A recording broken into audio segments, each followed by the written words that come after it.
Hello, welcome to the Financial Analysis MOOC organized by First Finance Institute. I am Marc Bertonèche and we are going to spend some time together. Today, in this first video, we are going to ask fundamental questions such as what is financial analysis? Who uses financial analysis? What are the objectives? What are the traps and mistakes that we should avoid? What is the recommended approach? And what is the standard methodology? When we have answered this question, we'll be able to enter into the real field. Financial analysis is a general overall process which consists in asking questions on a company, on its profitability, on its liquidity, on its solvency, on its financial structure. You have to find and use information on the company, compute some ratios, observe the past trends and analyze similar companies, the peers, if we have some. And then you answer the final question, how is the company doing? Financial analysis requires a lot of practice. The more you do, the better you are. It is a little bit like golf and tennis. The more you play, the better you are. But you need a little bit of tips to start, because you need to start on the right track. And that's what we are going to do together. We will learn theory. What are the tools of the financial analyst? And we'll apply concretely this theory through real cases all along the MOOC. Fundamentally, financial analysis is trying to understand the past, to analyze the present situation of a company and try to predict the future. You are going to have one global case for week 1 to week 4, with new features on the case every week. A second case on week 5 will be used to assess your new abilities in financial analysis and will allow you to obtain your attestation of success to the MOOC. Now that we have seen briefly what financial analysis is, the next question is, who are the users of financial analysis? A lot of people. Lenders, of course. They want to see the ability of the company to pay back the loan. Suppliers. When they supply somebody, they want to make sure that they are going to be paid. And of course, shareholders, investors, who want to have an idea of where they are going to put their money. And in general, anyone looking for employment or changing jobs. For example, people who joined Enron some months before the big collapse would have been in a better shape if they could have checked the situation of Enron at the time. What are the objectives of financial analysis? Mostly 2 objectives. First, if we take the lender's point of view, the key question is, will the company be able to pay off its debt in due time? If we take the shareholder's viewpoint, the investor's viewpoint, it will be, will the company be able to create value in the long run? These 2 objectives are essential. They might look different, but don't worry. They have the same methodology, the same progress, the same tools, the same plan. The only difference is the outcome. Lenders focus more on financial structure and making sure the company can pay off its debt.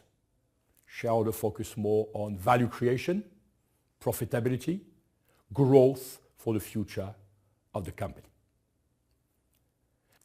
Having this objective in mind, the next question is, what are the main traps, the main mistakes to avoid? Essentially, there are 2. The first one is not having a logical thought process, not knowing where to start, not knowing where you go, calculating a lot of things. I know some people, when they do a financial analysis, they calculate 50 ratios. And at the end of that, they say, my God, it's very complex. Of course, They don't know what to do. There is no logic. They don't construct an argument. The second trap, the second mistake, is believing that financial analysis is a simple, straightforward comment of the P&L, the profit and loss, the balance sheet, and the cash flow statement of the company. It is much more than that. Of course, we use accounting information for financial analysis, but you have to go beyond that. It is not a pure, simple description of the financial statements. So now, what is therefore the recommended approach? When you do a financial analysis, you should behave like a detective trying to find inconsistencies, patterns. A little bit like a doctor looking at a few index, a few measurements in order to see if the patient is okay or not, looking for something which looks abnormal. This is really what we are trying to do. When it is not logical, it means we have a problem. Maybe it's because we have made a calculation mistake. It happens to everybody. Or maybe it is because we are finding something big, something important. Each time you do a financial analysis, the question that you should be asking yourself is, does it make sense? Is it logical? If yes, go on, carry on. If no, there's a problem, and you have to understand it and try to solve it. With all these general comments in mind, what is now the standard methodology of a financial analysis? We are going to divide this methodology in 4 parts, corresponding to the 4 weeks of the MOOC.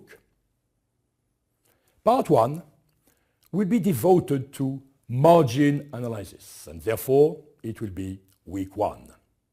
Any company, in order to survive, whatever business, whatever country, has to sell its product or its services at a price higher than the cost of these goods or services. And therefore, the margin is essential to the survival of a company. Then, in order to generate and maintain this margin, a company needs to invest. And the second step of this methodology will be the investment analysis, which will be part 2 of our MOOC and, obviously, the week 2. Investment corresponds to the decision to use some money today to be able to earn more money tomorrow. Logically, we will invest today only if we have good expectation to earn more tomorrow. In order to invest, you need to find the financing, and therefore the third step, which will correspond to the 3rd week of the MOOC, will be devoted to financing analysis. What are the sources of financing? Do I have the right mix between debt and equity? When you have done these 3 basic steps, the 4th one is trying to put all the pieces of the puzzle together and looking at really the profitability, the efficiency of the company. You all understand that it's not the same to generate a margin of 5 using thousands of capital or having a margin of 10 and using only hundreds of capital. So looking at all that, we'll be able to answer the question of the financial analysis. The one that we mentioned earlier. Will the company be able to pay off its debt? The lender's concern. And will the company be able to create value in the long run? The shareholders and investors' concern.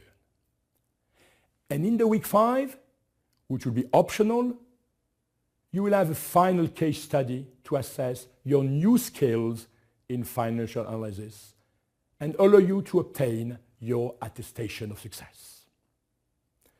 To summarize, the standard financial analysis plan is the following. A firm is dedicated to value creation, which requires investment, which implies financing, which must be profitable. We are now ready to start the first part, margin analysis of our MOOC. See you soon.